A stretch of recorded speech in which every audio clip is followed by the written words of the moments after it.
Hi friends, ഇന്ന് ഞാൻ explain ചെയ്യാൻ പോകുന്നത് 2024 ഇപ്പോൾ പുതിയതായിട്ട് പുറത്തിറങ്ങിയ പൂത്താണ്ടം ഭാസ്കരൻ നാരായണൻ എന്ന മൂവിയാണ്. ഇതൊരു ഇൻവെസ്റ്റിഗേഷൻ ത്രില്ലർ മൂവിയാണ്. നാട്ടിൽ നടക്കുന്ന ചില പ്രത്യേക തരം പാറ്റേണിലുള്ള കൊലപാതകം അന്വേഷിക്കുന്ന ഡിറ്റക്റ്റീവായ നായകന്റെ കഥയാണ് ഇതിൽ പറഞ്ഞിരിക്കുന്നത്. അപ്പൊ ഈ പുതിയ മൂവിയുടെ കഥ നമുക്ക് സമയം കളയാതെ കണ്ടാലോ? അപ്പൊ നേരെ വീഡിയോയിലേക്ക് പോവാം. മൂവിയുടെ തുടക്കത്തിൽ കാണിക്കുന്നത് ഒരു പെണ്ണിനെ ഒരു വിജനമായ സ്ഥലത്തേക്ക് പിടിച്ചുകൊണ്ട് വന്നിട്ട് അവളെ ടോർച്ചർ ചെയ്ത് കൊല്ലാൻ തുടങ്ങുന്നതാണ്. അങ്ങനെ ഇപ്പൊ ആ സീനോടെ കട്ടാക്കി അടുത്ത സീനിൽ കാണിക്കുന്നത് ഒരു വലിയ പണക്കാരനെയും ഒരു ഹാക്കറിനെയാണ്. അവരിപ്പോ ഒരു ഗ്രാമത്തിലേക്ക് എത്തി. ഇവിടെ ഒരു ഡിറ്റക്റ്റീവ് ഭാസ്കരൻ നാരായണനില്ലേ, അയാളുടെ വീട് എവിടെയാ? ഇങ്ങനെല്ലാം ചോദിക്കുവാണ്. ഈ ഡിറ്റക്റ്റീവ് നമ്മുടെ നായകനാണ് കേട്ടോ.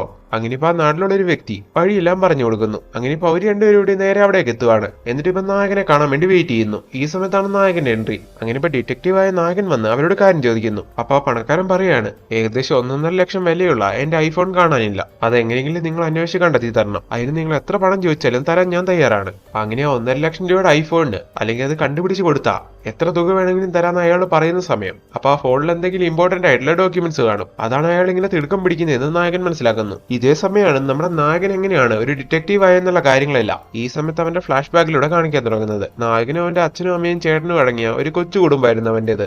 ചെറുപ്പം മുതലേ നായകന് എന്തെങ്കിലും നഷ്ടപ്പെട്ടു പോയ കാര്യങ്ങൾ കണ്ടെത്താനും ഇൻവെസ്റ്റിഗേഷൻ നടത്താനെല്ലാം ഒരുപാട് ഇൻട്രസ്റ്റ് ഉണ്ടായിരുന്നു. അങ്ങേക്കുന്ന അതേ സമയത്ത് നായകന്റെ ചേട്ടനാണെങ്കിൽ അതേ നാട്ടിലുള്ള ഒരു മുസ്ലിം പെൺകുട്ടിയുമായിട്ട് പ്രണയത്തിലാവുകയാണ്. കുറച്ചാൾ കഴിഞ്ഞ് ഈ കാര്യങ്ങളെല്ലാം ആ പെൺകുട്ടിയുടെ വീട്ടിലറിയുന്നു. അങ്ങനെ അവർ വന്ന് പ്രശ്നം ഉണ്ടാക്കുന്നു. അതിന്റെ അടുത്ത ദിവസം ഒരു കേൾക്കുന്ന ന്യൂസ് എന്താന്ന് നോക്കിയിട്ടുണ്ടെങ്കിൽ ആ പെൺകുട്ടി മരണപ്പെട്ടു എന്ന വാർത്തയായിരുന്നു. അവളുടേതൊരു കൊലപാതകമായിരുന്നു. അങ്ങനെ ഇപ്പൊ അതിന് കാരണം നായകന്റെ ചേട്ടനാണെന്നും പറഞ്ഞ് അവളുടെ വീട്ടുകാർ കംപ്ലൈന്റ് കൊടുക്കുവാണ്. അങ്ങനെ നായകന്റെ ചേട്ടനെ പോലീസ് പിടിക്കുന്നു. ഈ സമയത്ത് ഒരു ഡിറ്റക്റ്റീവ് മൈൻഡ് സെറ്റുള്ള നമ്മുടെ നായകനാണെങ്കിൽ അത് അന്വേഷിച്ച് കണ്ടെത്തണം. തന്റെ ചേട്ടനല്ല പെണ്ണിനെ കൊന്നേന്നുള്ള കാര്യം എങ്ങനെയെങ്കിലും തെളിയിക്കണം എന്നൊക്കെ വിചാരിക്കുന്നുണ്ടായിരുന്നു. അങ്ങനെ അതിനുവേണ്ടി അവൻ ഒരുപാട് കഷ്ടപ്പെട്ടെങ്കിലും ചെയ്യാത്ത കുറ്റത്തിന് പോലീസ് കസ്റ്റഡിയിലായ അവന്റെ ചേട്ടൻ ആ ഒരു മനോവിഷമം കൊണ്ട് തൂങ്ങി മരിക്കുവാണ്. അങ്ങനെ അന്നത്തെ ആ ഒരു സംഭവത്തിന് ശേഷമാണ് നായകൻ ഇൻവെസ്റ്റിഗേഷൻ ഫീൽഡിലേക്ക് അത്രയും കമ്മിറ്റഡ് ആയിട്ട് ഇറങ്ങിയത്. അങ്ങനെ ഇപ്പൊ ഫ്ലാഷ് ബാക്ക് എല്ലാം കട്ടായി പ്രസന്റിലേക്ക് വരുമ്പോൾ അവരാ ഫോണിനേക്കാൾ വില അത് കണ്ടെത്തി കൊടുക്കുവാണെങ്കിൽ തരാമെന്ന് പറഞ്ഞുകൊണ്ട് നായകൻ അതിനെപ്പറ്റി അവരോട് ചോദിക്കാൻ തുടങ്ങുന്നു. അങ്ങനെ ഇപ്പൊ നായകന് കാര്യങ്ങൾ പിടികിട്ടിയെന്ന് അവർക്ക് മനസ്സിലാവുമ്പോൾ അവരതിനെപ്പറ്റി തുറന്നു പറയുകയാണ്. ഈ പണക്കാരന് ഒരു ഇല്ലീഗൽ അഫെയർ ഉണ്ടായിരുന്നു. കുറച്ച് ദിവസങ്ങൾക്ക് മുമ്പ് അയാൾ ആ പെണ്ണിനെ കൂട്ടിക്കൊണ്ട് ഒരു റിസോർട്ടിൽ പോയിട്ട് ഒരുപാട് എൻജോയ് ചെയ്തു.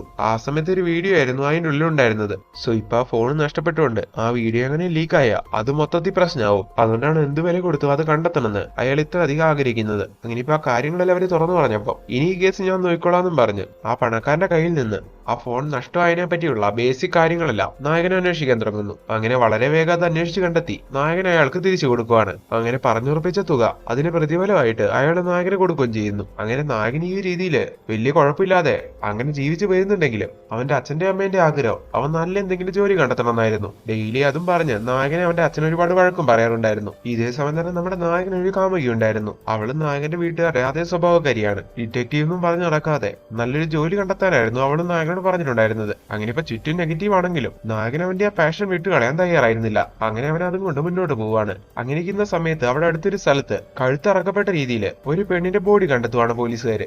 ആ സമയത്ത് ആ പെണ്ണിന്റെ വസ്ത്രം വെള്ള സാരിയായിരുന്നു. അതുപോലെ അവളുടെ വയറിന്റെ ഭാഗത്ത് ഒരു ചെകുത്താന്റെ മുഖം മൂടിയും വെച്ചിട്ടുണ്ടായിരുന്നു. അങ്ങനെ ഇപ്പൊ ഈ ഒരു കാര്യം അറിയുന്ന ഡിറ്റക്റ്റീവായ നായകൻ അവിടെ പോയിട്ട് അതെല്ലാം നോട്ട് ചെയ്യുവാണ്. ഇതേ സമയം അവിടുത്തെ എസ്ഐനെ കാണിക്കുന്നു. അയാളെ നായകന്റെ ഒരു കൂട്ടുകാരനായിരുന്നു. അങ്ങനെ ഇപ്പൊ ഇവിടേക്ക് എത്തിയ നായകനോട് അയാൾ പറയുവാണ്, ഈ ഒരു പാറ്റേണിൽ ഇവിടെ കൊല നടക്കുന്നത് ആദ്യമായിട്ടൊന്നല്ല. കഴിഞ്ഞ 3-4 മാസങ്ങൾക്കിടയിലായിട്ട് ഇതേപോലെ ഒരു 5-6 കൊലകൾ നടന്നിട്ടുണ്ട്. പോലീസ് ഡിപ്പാർട്ട്മെന്റ് ഈ കേസിന് പുറകെ കുറെ പോയതാണ്. എന്നാൽ വേണ്ടത്ര എവിഡൻസ് ഇല്ലാത്തതുകൊണ്ട് ഒന്നും കണ്ടെത്താൻ കഴിഞ്ഞില്ല. പിന്നെ മരിച്ച ഈ പെണ്ണുങ്ങളുടെ തല ഇതുവരെ പോലീസുകാർക്ക് കണ്ടുപിടിക്കാനും കഴിഞ്ഞിട്ടില്ല. അങ്ങനെ ഇപ്പൊ ഇതൊരു സീരിയസ് വിഷയമാണെന്ന് മനസ്സിലായ നമ്മുടെ നായകനാണെങ്കിൽ അടുത്ത സീനിൽ അവന്റെ ഫ്രണ്ടിനെയും കൂട്ടിക്കൊണ്ട് ഐ ആയ കൂട്ടുകാരന്റെ പോലീസ് സ്റ്റേഷനിലേക്ക് എത്തുവാണ്. എന്നിട്ട് ഈ കേസിനെ പറ്റി കുറെ നേരം ചർച്ച ചെയ്തുകൊണ്ടിരിക്കുന്നു. അടുത്ത സീനിലെ കുറച്ച് ദൂരെയുള്ള ഒരു സ്ഥലം കാണിക്കുവാണ്. ഇപ്പൊ അവിടുത്തെ പോലീസ് സ്റ്റേഷനിലെ എസ്ഐക്ക് ഒരു വിവരം കിട്ടുന്നു. നമ്മുടെ തൊട്ടു മുമ്പത്തെ സീനിൽ കണ്ട പോലത്തെ ഒരു കൊലപാതകം ഇപ്പൊ ആ ഏരിയയിൽ നടന്നു എന്നും പറഞ്ഞുകൊണ്ട്. അങ്ങനെ ഇപ്പൊ പോലീസുകാർ അവിടെ പോയി ചെക്ക് ചെയ്യുവാണ്. അതേ സെയിം പാറ്റേണിലുള്ള കൊലപാതകമായിരുന്നു അതും. അങ്ങനെ ഇപ്പൊ അവരാ ന്യൂസ് എല്ലാ സ്റ്റേഷനിലേക്കും പാസ് ചെയ്യുന്നു. അങ്ങനെ അത് നായകന്റെ ഫ്രണ്ടായ എസ്ഐ അറിയുന്നുണ്ട്. അങ്ങനെ ഇപ്പൊ ആ നായകനെ അറിയിക്കുന്നു. അങ്ങനെ ഇപ്പൊ അവിടേക്ക് പോയിട്ട് അവരതിനെ പറ്റി അന്വേഷിക്കുവാണ്.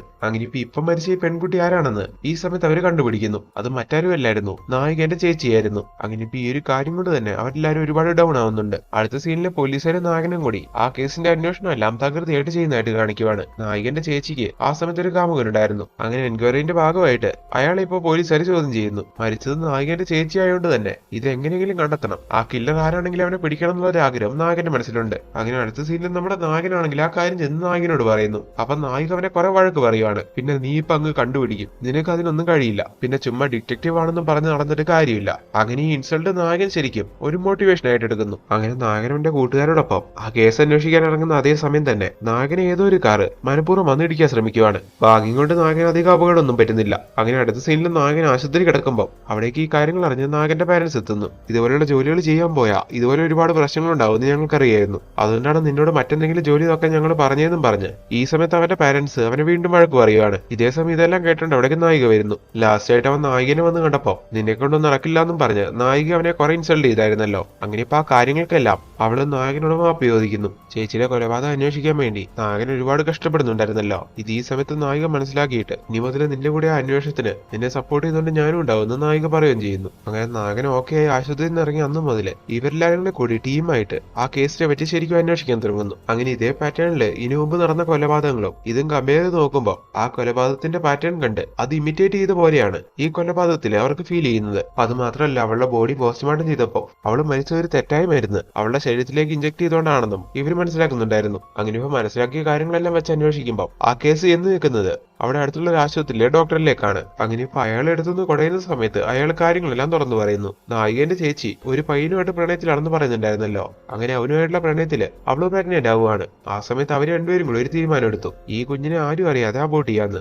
അങ്ങനെ അവളുടെ കാമുകൻ അയാൾക്ക് പരിചയമുള്ള ഒരു ഡോക്ടറെ അടുത്തേക്ക് അവളെ കൂട്ടിക്കൊണ്ടുവന്നു. ആ ഡോക്ടറായിരുന്നു ഇത്. എന്നാൽ അബോർഷനുള്ള മരുന്ന് കുത്തിവെക്കുന്ന സമയം അയാൾക്കൊരു കൈപ്പിഴവ് പറ്റി. അതായത് ഡോസ് മാറിപ്പോയി. തെറ്റായ ഡോസ് അകത്ത് ഇരുന്നുകൊണ്ട് അവൾ മരണപ്പെടുവാണ്. അങ്ങനെ ഇപ്പൊ ഈ ഒരു കാര്യം കൊണ്ട് ആകെ പെട്ടുപോകുന്ന അവന്മാരാണെങ്കിൽ ആ സമയത്ത് മറ്റൊരു കാര്യം ചിന്തിക്കുന്നു. ഇപ്പൊ നാട്ടിലെ സീരിയൽ കില്ലിങ്ങിന്റെ ആ ഒരു ട്രെൻഡ് പോയിക്കൊണ്ടിരിക്കുവല്ലേ. സോ ആ ഒരു പാറ്റേൺ പിന്തുടർന്ന് അതിലൂടെ ഈ കൊല മറക്കാന്ന്. അങ്ങനെ അവന്മാർ ആ ഒരു പാറ്റേൺ യൂസ് ചെയ്ത് ഇതിങ്ങനെ എല്ലാം കാട്ടിക്കൂട്ടിയതാണ്. അങ്ങനെ ഇപ്പൊ ഈ കാര്യങ്ങളെല്ലാം മനസ്സിലാക്കിയപ്പോൾ അവരുടെ വായിന്ന് ഈ കാര്യങ്ങളെല്ലാം കേട്ടപ്പോൾ നായകനും നായികയൊക്കെ ഒരുപാട് ഷോക്ക് ആവുന്നു. അതിനുശേഷം നായിക കരഞ്ഞോണ്ട് ചോദിക്കുവാണ്, എന്നിട്ട് എന്റെ ചേച്ചിയുടെ തല എന്തിയെന്ന്. അത് വെട്ടി വെട്ടി പീസാക്കി പല ഭാഗത്തായിട്ട് എറിഞ്ഞു എന്ന് അവന്മാർ പറയുമ്പോൾ നായിക പൊട്ടിക്കരയുന്നു. ഇതേ സമയം അവന്മാർ ഈ പറഞ്ഞ കാര്യങ്ങളെല്ലാം കേട്ടാകെ ദേഷ്യം വന്ന നായകനാണെങ്കിൽ അവന്മാരെ അവിടെ ഇട്ട് വീണ്ടും പേർക്കുന്നു. എന്നിട്ട് FIR തയ്യാറാക്കി മാക്സിമം ഇനി ഇവര് ജീവിതത്തിൽ പുറത്തിറങ്ങാത്ത രീതിയിൽ ഇവന്മാരെ അകത്താക്കാൻ നോക്കാൻ അവന്റെ ഫ്രണ്ടിനോട് പറഞ്ഞ് നായകൻ നായികനെയും കൂട്ടിക്കൊണ്ട് അവിടെ നിന്ന് പോവുകയാണ്. അങ്ങനെ ആ സിനിമ കട്ടായി അന്ന് രാത്രി കാണിക്കുന്നു.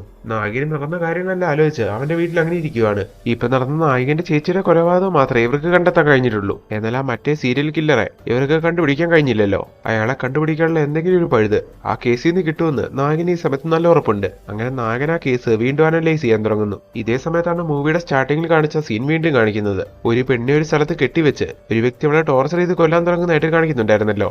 ആ സീക്വൻസ് ആണത്. ഇപ്പൊ ആ പെണ്ണെ കാണിക്കുന്നത് വെള്ള സാരിയിലാണ്. അതിൽ അവളുടെ അടുത്ത് തന്നെയായിട്ട് ആ ചെകുത്താന്റെ മുഖം മൂടി ഇരിപ്പുണ്ട്. അപ്പൊ അവളെ കൊല്ലാൻ വരുന്ന ഇയാള് തന്നെയാണ് ആ സീരിയൽ കില്ലർ എന്ന് ഈ സമയത്ത് നമുക്ക് മനസ്സിലാവുന്നു. അയാളും ആകെ പേടിപ്പിക്കുന്ന ഒരു വേഷത്തിലാണ്. അടുത്ത സീനിൽ ആ സീരിയൽ കൊലപാതകങ്ങളെല്ലാം അനലൈസ് ചെയ്തതിനു ശേഷം നമ്മുടെ നായകനാണെങ്കിൽ അവന്റെ ഫ്രണ്ടിന്റെ സഹായത്തോടെ ആ കേസിന്റെ പോസ്റ്റ്മോർട്ടം എല്ലാം ചെയ്ത ആ ഡോക്ടറെ പോയി കാണുവാണ്. എന്നിട്ട് ആ കേസിനെ പറ്റിയുള്ള എന്തൊക്കെ ഇമ്പോർട്ടന്റ് ആയിട്ടുള്ള കാര്യങ്ങൾ നായകൻ അവരോട് ചോദിച്ച് മനസ്സിലാക്കുന്നു. ആ ഡോക്ടറെ വലിയ രുദ്രവതി എന്നായിരുന്നു. എന്നാൽ നായകൻ ഓരോ കാര്യങ്ങൾ ഇങ്ങനെ ചോദിക്കുന്ന സമയത്തുള്ള അവരുടെ ആ പെരുമാറ്റം നായകനിൽ എന്തൊക്കെ ഡൗട്ട് ഉണ്ടാക്കുന്നു. അങ്ങനെ ഡൗട്ട് തോന്നിയോണ്ട് നായകൻ എന്താ ചെയ്യുന്നതെന്ന് നോക്കിയിട്ടുണ്ടെങ്കിൽ ഒരു ദിവസം അവരില്ലാത്ത സമയം അവരുടെ വീട്ടിലേക്ക് എത്തി അവരുടെ സിസ്റ്റം എല്ലാം ചെക്ക് ചെയ്യുന്നു. അപ്പൊ നായകൻ അതിൽ നിന്ന് കിട്ടുവാണ് ഇതുവരെ നടന്നിട്ടുള്ള അതേ പാറ്റേണിലുള്ള ആ കൊലപാതകങ്ങളുടെ ഡീറ്റെയിൽസും കാര്യങ്ങളെല്ലാം അവര് നായകന് പറഞ്ഞു കൊടുത്തതിൽ നിന്ന് ടോട്ടലി ഡിഫറെന്റ് ആയിരുന്നു അതെല്ലാം. അങ്ങനെ ചെക്ക് ചെയ്തപ്പോൾ നായകന് മനസ്സിലായി അപ്പൊ അവർ ഈ സത്യങ്ങളെല്ലാം മാർക്ക് വേണ്ടി മറച്ചു വെക്കുന്നതാണെന്ന്, അവർക്ക് ഈ കേസിൽ എന്ത് ബന്ധമുണ്ടെന്ന്. അങ്ങനെ ഇപ്പൊ ഈ കാര്യങ്ങളെല്ലാം മനസ്സിലായി നമ്മുടെ നായകൻ അവിടെ ഇരിക്കുന്ന അതേ സമയം തന്നെ രുദ്രവതി എന്ന് പറയുന്ന ആ ഡോക്ടർ അവിടേക്ക് തിരിച്ചെത്തുവാണ്. ഈ സമയം അവരുടെ കണ്ണിപ്പെടാതെ നമ്മുടെ നായകനും അവരുടെ ഫ്രണ്ട്സും അവിടെ നിന്ന് രക്ഷപ്പെടുന്നു.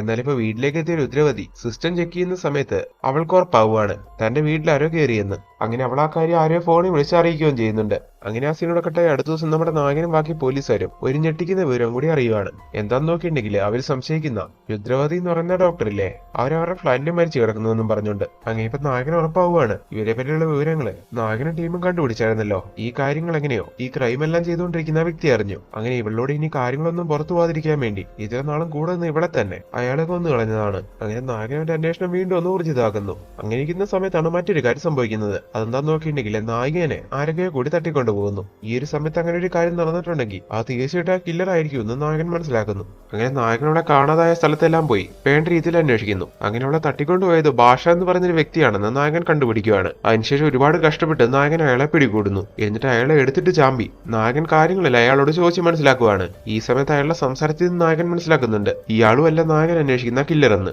ഇയാൾ ആ കില്ലർ ഒരു സഹായി മാത്രമാണെന്ന്. അതെന്തെങ്കിലും ആയിക്കോട്ടെ, ഈ സമയത്ത് നായകൻ ആഗ്രഹിക്കുവാണ് നായകനെ എത്രയും വേഗം തിരിച്ചു കിട്ടണമെന്ന്. അങ്ങനെ ഇപ്പൊ അവളെ പറ്റി ചോദിക്കുമ്പോൾ അത് ഞാൻ പറയില്ല എന്ന് അയാൾ പറയുന്നു. പറഞ്ഞില്ലേ നിന്നെ ഞാൻ കൊല്ലുമെന്ന് പറയുമ്പോൾ നീ കൊല്ലണ്ട, ഞാൻ തന്നെ സ്വയം മരിച്ചോളാമെന്നും പറഞ്ഞ് നായിക എവിടെ ഉണ്ടെന്ന് പറയാതെ അയാൾ ആത്മഹത്യ ചെയ്യുകയാണ്. അങ്ങനെ ഇപ്പൊ ആകെ ഉണ്ടായിരുന്ന ആ ക്ലൂവും നായകന് നഷ്ടമായി. അതിനുശേഷം നമ്മുടെ നായകനാണെങ്കിൽ വിട്ടുകൊടുക്കാൻ തയ്യാറാവുന്നില്ല. അയാളെ പറ്റിയുള്ള കൂടുതൽ കാര്യങ്ങൾ അന്വേഷിക്കാൻ തുടങ്ങുന്നു. അതായത് അയാളുടെ മുറിയിൽ പോയിട്ട് അയാളുടെ ഡീറ്റെയിൽസ് എല്ലാം എടുത്തു നോക്കി. അയാൾ ആരുമായിട്ടൊക്കെ കോൺടാക്ട് ഉണ്ടായിരുന്നു അതെല്ലാം ചെക്ക് ചെയ്ത് ആ ഒരു രീതിക്ക് നായകൻ അന്വേഷിച്ച് ഓരോരോ കാര്യങ്ങൾ കണ്ടുപിടിച്ചുകൊണ്ടിരിക്കുന്നു. ഈ സമയത്ത് നായകന് ഒരു താളിയോല കിട്ടുന്നുണ്ട്. അത് വായിച്ചു നോക്കുമ്പോൾ നായകന് മനസ്സിലാവുന്നു ഈ കാര്യങ്ങളെല്ലാം ചെയ്തുകൊണ്ടിരിക്കുന്ന കില്ലർ അല്ലെങ്കിൽ അയാൾക്ക് ഇതിലുള്ള മോട്ടീവ് ഒരു പുരാണ കഥയാണെന്ന്. അതിന്റെ ഭാഗമായിട്ട് 18 സ്ത്രീകളെ നരബലി കൊടുക്കുകയാണെങ്കിൽ അയാൾക്ക് എന്തൊക്കെ പവേഴ്സ് കിട്ടും. അങ്ങനെ ഇപ്പൊ അതിനുവേണ്ടിയാണ് അയാൾ ഈ കാര്യങ്ങളെല്ലാം ചെയ്തുകൊണ്ടിരിക്കുന്നതെന്ന് മനസ്സിലാക്കി നമ്മുടെ നായകനാണെങ്കിൽ അയാളെ കണ്ടുപിടിക്കാൻ വേണ്ടി ശ്രമിക്കുന്നു. അങ്ങനെ ഫയലിൽ അന്വേഷിച്ച് നായകൻ അയാളെ കണ്ടുപിടിക്കുകയാണ്. അതാരാണെന്നറിയാവോ? തൊട്ടപ്പുറത്തെ സ്റ്റേഷനിലെ SI ആയിരുന്നു. അയാൾക്ക് ഇതിന് ഹെൽപ്പ് ചെയ്തുകൊണ്ടിരുന്ന ആൾക്കാരല്ല അയാളുടെ റിലേറ്റീവ്സ് ആയിരുന്നു. അത് അയാളുടെ ഒരു ഫാമിലി ഫോട്ടോ വെച്ചാണ് നായകൻ മനസ്സിലാക്കിയത്. അങ്ങനെ ഇപ്പൊ ആ പോലീസുകാരൻ ഇതുവരെ 17 കൊലപാതകം ചെയ്തു കഴിഞ്ഞു. അതായത് 17 നരബലി കൊടുത്തു കഴിഞ്ഞു. ഇനി അവശേഷിക്കുന്നത് ഒരേ ഒരു പെണ്ണിനെയും കൂടിയാണ്. സോ അതിനുവേണ്ടി അയാൾ കണ്ടെത്തിയിരിക്കുന്ന ആരെയാണെന്ന് അറിയാവോ? അയാളുടെ സ്വന്തം ചോരയിൽ പിറന്ന അയാളുടെ സ്വന്തം മകളെ. അങ്ങനെ ഇപ്പൊ ആ കാര്യങ്ങളോട് മനസ്സിലാക്കി നമ്മുടെ നായകനാണെങ്കിൽ എങ്ങനെയെങ്കിലും അവിടേക്ക് എത്തി ആ പെണ്ണിനെ സേവ് ചെയ്യണമെന്ന് വിചാരിക്കുന്നു. അങ്ങനെ ഇപ്പൊ ആ സംഭവം നടക്കുന്ന സ്ഥലമെല്ലാം അന്വേഷിച്ച് കണ്ടെത്തി നായകനോടേക്ക് എത്തുവാണ്. ഈ സമയം പോലീസുകാരനാണെങ്കിൽ വേണ്ട ആചാരങ്ങളെല്ലാം നടത്തി ആ ബലി കൊടുക്കാൻ വേണ്ടി അങ്ങനെ റെഡി ആയിട്ട് നിൽക്കുമായിരുന്നു. അങ്ങനെ ഇപ്പൊ അവിടേക്ക് എത്തിയ നായകനാണെങ്കിൽ അതിന് അയാളെ തടയുന്നു. അങ്ങനെ ഇപ്പൊ അതിന്റെ പേരിൽ അയാൾ നായകനുമായിട്ട് അടിയാവുകയാണ്. അതിനൊടുവിൽ നായകൻ അയാളെ കൊന്നുകളഞ്ഞ് അയാളെ മകളെ സേവ് ചെയ്യുന്നു. അതുപോലെ അയാളെ പിടിച്ചോണ്ട് പോയിരുന്ന നായികനെ എവിടുന്ന് രക്ഷപ്പെടുത്തുവാണ്. അങ്ങനെ ആ സീനോടെ കട്ടായി. അടുത്ത സീനിൽ കാണിക്കുന്നത് കേസെല്ലാം അവസാനിപ്പിച്ച് അതായത് ഈ കേസെല്ലാം ക്ലോസ് ചെയ്ത് സന്തോഷത്തോടു കൂടി ജീവിക്കുന്ന നായകനെ നായികനെയാണ്. ഇപ്പൊ ഇത്രയും വലിയൊരു വിവാദമായ കേസ് നായകൻ തെളിയിച്ചുകൊണ്ട് ഈ ജോലി വേണ്ടെന്ന് ഇത്രയും നാളും പറഞ്ഞുകൊണ്ടിരുന്ന അവന്റെ അച്ഛനും അമ്മയും അവന് ഫുൾ സപ്പോർട്ടായി മാറി. അതുപോലെ നായികയെ ഇപ്പൊ നായകന്റെ പാഷനില് ഒരുപാട് സന്തോഷവതിയാണ്. അത് മാത്രമല്ല നായകന്റെ ആഗ്രഹപ്രകാരം അവൻ ആഗ്രഹിച്ച രീതിയിൽ ഈ കേസ് തെളിയിച്ചുകൊണ്ട് അവനിപ്പോ അത്യാവശ്യം ഫേമസും ആണ്. അങ്ങനെ എല്ലാ കാര്യങ്ങളും സ്മൂത്ത് ആയിട്ട് പോയിക്കൊണ്ടിരിക്കുന്ന സമയത്ത് നായകന്റെ ഫോണിലേക്ക് ഒരു കോൾ വരുവാണ്. ഈ കോള് നായകൻ ഞെട്ടിക്കുന്നു. വിളിച്ചിരിക്കുന്നത് നായകനെ ഇല്ലാതാക്കിയ ആ പോലീസുകാരന്റെ ഫാമിലിയിലുള്ള ഒരു വ്യക്തിയായിരുന്നു. അയാളിപ്പോ നായകനോട് പറയാണ് കഴിഞ്ഞ 18 കൊല്ലമായിട്ട് ഞങ്ങൾ ഈ ആചാരം ചെയ്തുകൊണ്ടിരിക്കുവായിരുന്നു. അത് നീ പെട്ടെന്ന് അങ്ങനെ അങ്ങ് ക്ലോസ് ചെയ്തു. പക്ഷെ അതിന് അതേ ഫാമിലിയിലുള്ള ഞാൻ ജീവിച്ചിരിക്കുമ്പോ സമ്മതിക്കില്ല. ആ ആചാരങ്ങളുടെ ബാക്കി കാര്യങ്ങൾ ചെയ്യാനായിട്ട് എത്രയും വേഗം ഞാൻ അങ്ങോട്ട് എത്തും. സോ പറഞ്ഞു വരുന്നത് ഇനി നമ്മൾ തമ്മിലായിരിക്കും പോര്. അതുകൊണ്ട് നീ അതിനെ റെഡി ആയിട്ട് ഇരുന്നോളാൻ പറഞ്ഞ് ഈ സമയത്ത് ആ വ്യക്തിയെ കോൾ കട്ട് ചെയ്യുന്നു. ഈ സമയം നായകൻ അന്ന് കണ്ടുപിടിച്ച ഫാമിലി ഫോട്ടോ ഒന്ന് ആലോചിക്കുവാണ്. അതിൽ ആ പോലീസുകാരന്റെ ഭാര്യ ഒരു കുഞ്ഞു കുട്ടീനെ എടുത്തുകൊണ്ട് നിൽക്കുന്നതായിട്ട് കാണിക്കുന്നുണ്ടായിരുന്നു. അത് അയാളുടെ മകനായിരുന്നു. ഇനി ആ കുടുംബത്തിൽ ബാക്കിയുള്ളത് അവനാണ്. അപ്പൊ അവൻ തന്നെയാണ് തന്നെ വിളിച്ച് ഭീഷണിപ്പെടുത്തുന്നതെന്ന് ഈ സമയത്ത് നായകൻ മനസ്സിലാക്കുന്നു. അങ്ങനെ ഈ ഒരു കഥ സെക്കൻഡ് പാർട്ടിലേക്ക് ലീഡ് ചെയ്തുകൊണ്ട് അങ്ങനെ മൂവി ഈ ഒരു എൻഡിങ്ങിനെ നിർത്തുവാണ്. അപ്പൊ എങ്ങനെയുണ്ടായിരുന്നു കൂട്ടുകാരെ ഈ മൂവി? നിങ്ങൾക്ക് എല്ലാവർക്കും ഈ മൂവി ഇഷ്ടമായോ? നിങ്ങൾക്ക് എല്ലാവർക്കും ഇത് ഇഷ്ടമായിട്ടുണ്ടെങ്കിൽ തീർച്ചയായിട്ടും ഞങ്ങളെ സപ്പോർട്ട് ചെയ്ത് ഞങ്ങളുടെ കൂടെ നിൽക്കുക. ഇനി ഇതുപോലത്തെ വീഡിയോസ് കിട്ടാൻ ഞങ്ങളുടെ ചാനൽ സബ്സ്ക്രൈബ് ചെയ്ത് ബെല്ലൈക്കൺ കൂടെ എനേബിൾ ചെയ്യുക. സോ ഇനി ഇതുപോലുള്ള പുതിയ വീഡിയോസ് ആയിട്ട് കാണും വരെ ടാറ്റ ബൈ ബൈ.